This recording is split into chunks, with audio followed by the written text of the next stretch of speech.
இந்திய அண்ணா திமுக மட்டுமே அவரது வாழ்க்கையாக இருந்தது.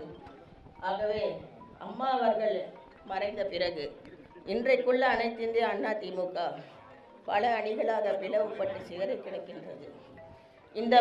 இது போன்ற சூழ்நிலைகள் எல்லாம் மாற வேண்டும் என்பதற்காக தான் நாங்கள் எல்லாம் இருக்கிறோம்.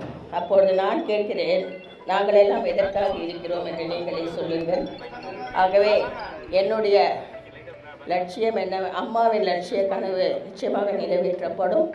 அண்ணா திமுக ஒருங்கிணைந்து மீண்டும் அம்மா அவர்களின் பொற்கால ஆட்சியை தமிழ்நாட்டில் அமர்த்துவோம் அமர்த்துவோம் அமர்த்துவோம் என்று சொல்லி அதற்கான எங்களால் முடிந்த அனைத்து நற்பணிகளையும் நான் மேற்கொண்டு நிச்சயமாக செய்வேன் என்று இந்த நாளில் அதையும் நான் தெரிவித்துக் கொள்கிறேன்.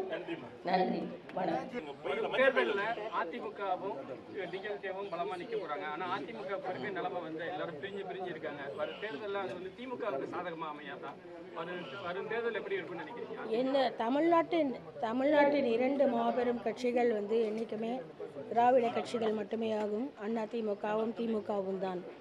ஆகவே இன்றைய சூழ்நிலையில் பார்த்தீங்கன்னா அதிமுக பிளவுபட்டிருக்கிற இந்த சூழ்நிலையில் அது மட்டுமே திமுகவுக்கு பெரிய செல்வாக்காக மாறுவதற்கு வாய்ப்பில்லை என்றாலும் இன்றைக்குள்ள சூழ்நிலைகள் இதே போன்று தொடர்கையில் நிச்சயமாக அது ஒரு பின்னடைவை ஏற்படுத்தலாம் என்பது என்னுடைய கருத்து.